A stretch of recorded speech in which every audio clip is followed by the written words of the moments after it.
Oh yeah, the prop. All right. Well, thank you. You know, when Curtis asked me to speak at this event, my first reaction was, why? Why me?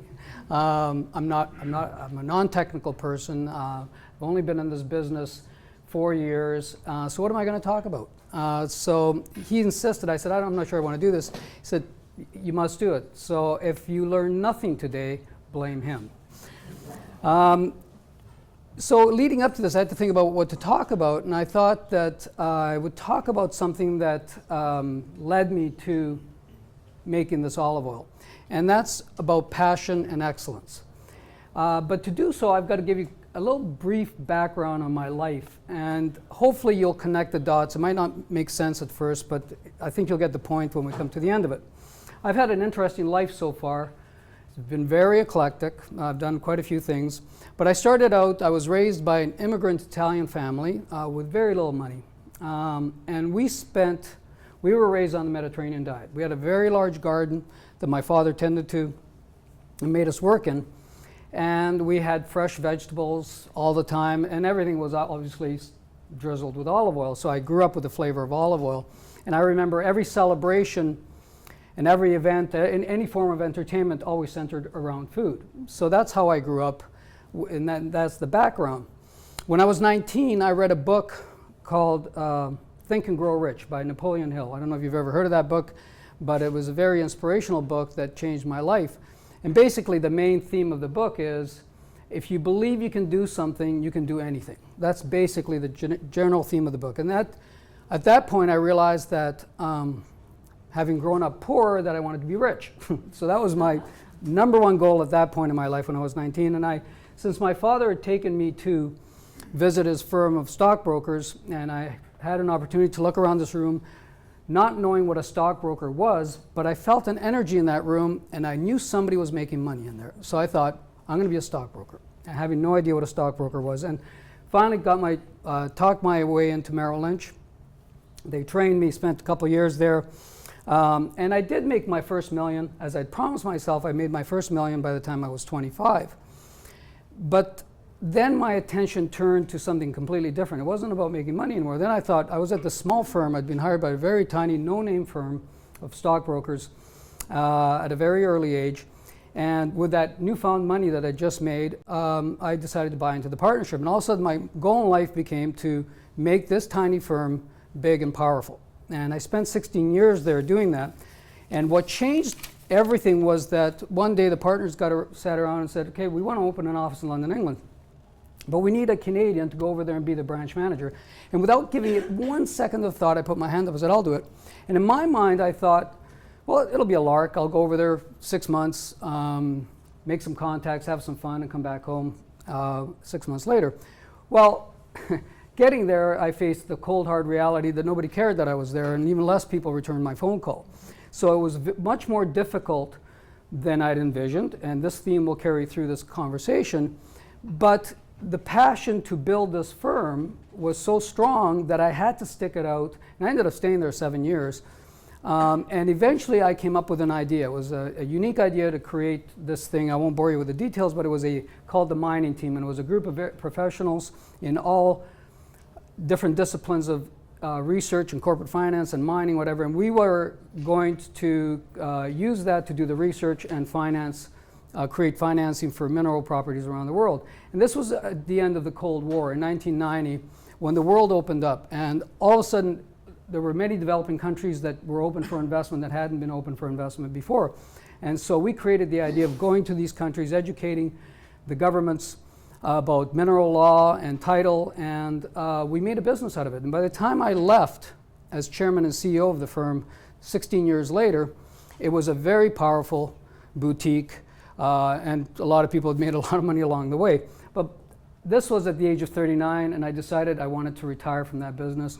I was no longer interested in being an investment banker. It was boring, and I'd had enough, and I'd been there too long. So I retired at 39, and I took 6 months off. And I thought, well, what am I going to do next? So I thought, well, I had been dabbling in the movie business for about 10 years prior to that, through a side investment that I'd made. I'd learned a little bit about the movie industry, just enough to be dangerous. And so I decided to create the Canadian version of an American Hollywood studio. Only it was going to be based in Canada. And this company was called Lionsgate. And I thought, you know, I was a success as an investment banker. I can do this too. What could possibly go wrong? And a lot of people told me to not do it. A lot of experts were basically saying that I was going to blow, this was not going to work out. And they were almost right. I started Lionsgate in 1997 with a lot of fanfare, and soon discovered that my inexperience created a lot of mistakes. We made a lot of mistakes along the way. We almost went bankrupt twice. I had to make payroll out of my own pocket. But I recognized that we had something very unique. We were just on the edge of this whole indie film movement. We were producing and distributing very edgy, non-mainstream films, and there was a huge market growing for that. So I thought, we can't just let this go. And a lot of people were trying to convince me to just file Chapter 11, give it up. It just wasn't working out. It was really that difficult. But I stuck it out long enough to find the right management. And once that management was in place, which took 3 years, and it was the most difficult 3 years of my life. But once that management was in place, and they're still the same managers that are there today, it has now become, you know, what is it, however many years later, 17 years later, the largest independent film studio in the world. But the only reason it stayed alive long enough was because I believed that it could be done, and I wasn't going to quit. And you know, any time that you start a new business, and you'll see, I mean, everything I've started has had difficult times, and you have to have that passion to see it through. So after Lionsgate, I ran it for 6 years, and I left. And I decided that I wanted to become an expert on gold and currencies and macroeconomics, things that I had zero education in. And so I immersed myself into reading books, and I started reading a lot of history books. I started reading a lot on politics and the financial system and banking. I would sit at home during this retired period. I would sit at home in my pajamas all day long and read. And I was just fascinated by this. And I got to the point where I thought, well, I'm going to write some articles about what I believe is happening in America today and around the world, and what's going to happen with various currencies and gold. And so I published much against the advice of some friends of mine who said, don't embarrass yourself by writing. You've never written before. Why would you start writing now? And so I published several articles that basically laid out my views of where the world was heading. And you might find it interesting if you ever want to look something up that was published in 2003. It was called The Good, the Bad, and the Ugly. And if you can find that article, you'll find it very, very interesting that the predictions that were made, how things played out with the Iraq War and with the dollar and, you know, the printing of money and everything that's happened to date. So what this led to was I now had a very strong belief about what was going to happen.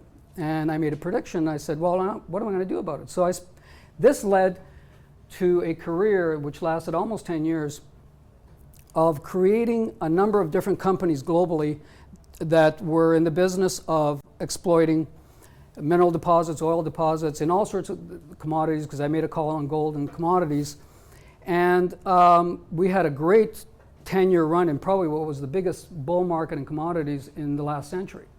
And so that was a lot of fun, and we did really well. And it was all based on this very strong belief that I had that gold was going to go from 250 to a much higher number, which it did, and also oil and other commodities. During the course of all this, while I was in the middle of this, I met Bill Clinton, and we became friends. And I saw what he was doing in the HIV/AIDS area, so I decided to support him. And I funded his HIV/AIDS initiative, which really was revolutionary in terms of supplying antiretroviral drugs to the developing world. He's done an amazing job of it. So I helped him raise money for that. I put a lot of my own money into it. And I spent 2 years getting to know him. And during those 2 years watching, I saw something really interesting in him, and that a lot of people don't know. He's a very inspiring and motivational speaker. And we traveled around, and I would watch him give speeches, and I'd see the reactions of the people and how he motivated people to take action, to actually do things. And so I thought to myself, well, I can do more. I can do a lot more, you know. And so I came up with an idea, and 2 years after we met, in 2007, I came to him with an idea about creating an initiative to alleviate poverty through a sustainable method of creating jobs and raising income levels. And that was the basis of the Clinton-Giustra Enterprise Partnership, which is going full speed today. And it's great because that actually changed my life, that meaning, and I became very passionate about this venture. We've been going with this initiative now for almost 8 years, and we're now in 7 countries, and we're doing a rapid expansion now throughout Africa and Asia. And the objective is to impact in a positive way millions of lives. And that's my life's goal right now. And so just by believing in what we could do, and it was just an idea, it was just a concept, and we've turned this into a very unique model now that's been deployed everywhere, and we have Fortune 500 companies that wanted to be our partners, and it's a self-sustaining way to create jobs and raise income levels. This is not charity. This is meant to be profitable. These are meant to be profitable enterprises that will be around long after we're gone. And so we're very proud of that. And it was around this time that I also decided that I was going to dedicate more of my life to philanthropy than I was to business.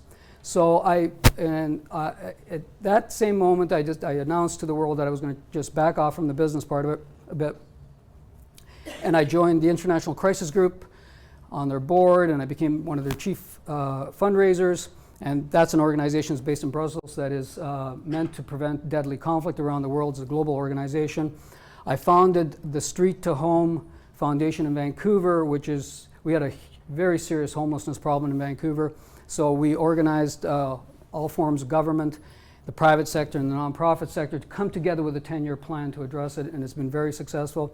And I've been part of this thing called the Boys Club Network, which is mentoring in British Columbia young boys at risk, people that don't have a lot of guidance in their lives. And I do a lot of mentoring one-on-one and within groups, and it's been really, really satisfying.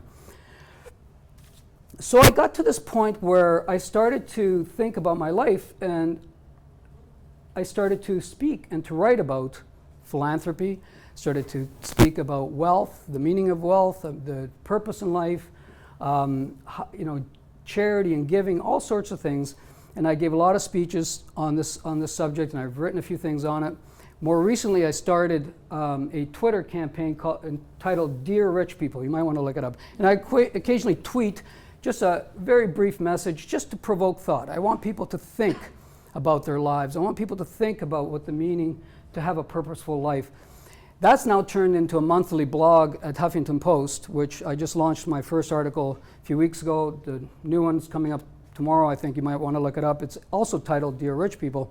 And I have plans in the works to take this message out to a much larger audience using other means. And this is all because I've now become passionate about the subject of how you live your life. How do you live your life such that when you come to the end of it, it's had meaning and purpose? So the next part of my life, and the reason we're here, is food.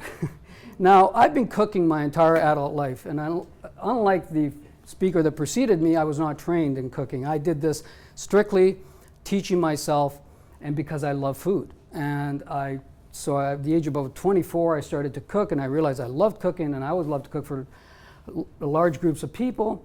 And it's gotten to the point where I've become a fanatic about having people over and cooking for 20, 30 people at a time, getting up early in the morning, going and buying all the ingredients, planning the day, and spending the entire day in the kitchen on my own, making a great meal. And I'm teaching myself by looking at tasting the food and going, how can I make it better next time? What was wrong? If there was anything wrong with it, keeping a mental note and just experimenting. And it's been a tremendous amount of fun. And I love the idea of having people around. And this led to this oil. And this came about from a dinner we were having in Orvieto in Italy. And I'll come to that story later, because that's really how I want to end my conversation. The last thing I did, and that's just, I'll throw it in, I'm writing songs now. And, okay, well listen, so I'll tell you how it happened. Okay, so I've been writing poetry my entire life just for my own self, not for publication. I never shared it with anybody, but I've been doing it all my life. I always had an interest in writing poetry. And about 5, 6 years ago, I was at an Elton John event, and I've since become a very big supporter of the Elton John Foundation, the AIDS Foundation. And he came up with an idea to auction an item which was basically you write the lyrics, he writes the music, he records it, and he gives you the master. So I put my hand up, I bid a stupid amount of money, and I got it. And we've done it 3 times since. And on the last one, he said to me, he said, you know, you're getting pretty good at this. This isn't bad. You're, you know, for a guy who's never done this before. So I thought, wow, Elton John told me I can write songs. And so I started to write for other artists and for other purposes. And now I have a music studio. I work with 3 composer producers, and I spend 3-4 hours a day locked up in that studio, losing myself in the process of songwriting. One of my songs was on Sarah McLachlan's last album, Shine On, which is the lullaby called Little Bee, and you'll want to play this for your children. It'll make you cry and them cry. It's a very, very special song. And I promise you that, you know, we're only a year into having this music studio, but I promise you we're working with all these artists now. We've been writing, producing, probably written 60 songs. We'll produce a hit. I assure you, out of this process will come 1 or 2 hits, and I promise you it's going to happen. I can just see it, I can smell it, I can see the enthusiasm, I can see the quality of these songs, and it's just because I love it, and I love losing myself in that studio. So I guess coming to the point now, okay, it's everything in my life and the success of this oil is about passion. And passion will get you through the very difficult times, as we all have in this business, because passion gives you conviction. And when you have conviction, you stay in the game no matter how hard it gets. More importantly, passion sells. It sells to your employees. Like Cesare Banchini, who runs this organization, is as passionate, if not more passionate, than I am about it. He lives and breathes, and when you talk to him, you see that he oozes passion for what he's doing. So you can sell your passion to your customers, to your employees, because people will smell when they see that you really believe in it. They want to be part of it. But I think that the most important part of passion is that passion begets excellence. Because once you're passionate about something, you're going to work your butt off to make that the best that it can possibly be. And when we took this oil, it was we tasted it, and I knew nothing about oil, like zero about oil. But I started asking a lot of questions, and I started to learn about the things that were mentioned in the video, about the elements that destroy oil. So I said, well, let's get into the olive oil business. After we did a few taste testings and I convinced myself that this was quite special, I said, let's take all of the elements out of this thing. Let's just spend a lot of money and a lot of time to make the best olive oil in the world. And I started to tell people that we were going to make the best olive oil in the world. Now, I know that's a very subjective statement because, how do you say what's the best olive oil in the world? You can't, but that's not the point. I believe that. I believed we were going to make the best olive oil in the world. And the last couple of years, we've won top awards here at this competition and other competitions. And what's interesting now is that I've got people coming up to me saying that they believe it's the best olive oil in the world. So it's contagious. Passion is contagious. And I think that if you take anything from this talk, it's that, listen, we've got a problem in our industry, okay? The problem that we have that us quality producers have in our industry is that we're competing in a very crowded marketplace against low-priced, very low quality, and sometimes fraudulent oil. And it's impossible to cater to a largely unsophisticated audience of buyers and price your product accordingly to what it deserves to be priced at. So a lot of us, including me, lose money. I'm losing money in this business at the moment. And hopefully there's a way out of this. But and I'm staying in it because I know we've got one of the best oils in the world. But so I think that collectively as olive oil producers, what we have to do is not just sell the oil. And I know I was listening to the presentation by Rob this morning, and he's absolutely right. I think one of the biggest things we have to do is educate the audience, educate our customers. Because I think once they are educated and understand all the benefits of olive oil, they will naturally be interested in it. But I think more importantly than that, and this is the part, is don't sell oil, sell the story. a friend of mine, Peter Guber, wrote a book called Tell It to Win. I don't know if anybody's read that book. It's an amazing book that talks about selling by telling stories, not by talking about statistics and facts and figures. That's really boring. People don't want to hear about that. What people want to hear about is the idea of oil. That oil is, when I talk about oil, I say, I take this oil, and when I make this dish, I drizzle it on, and it's just amazing, the flavor in the soup and in the meats. And I describe in detail, I make it sound better than sex. And so what happens is that at the end of the day, they get involved in your story. They want to be part of it. So I think that really, just to summarize it, I just think passion is important, and storytelling is important, and passion translates to excellence, and hopefully excellence will translate to success. And thank you very much for your time.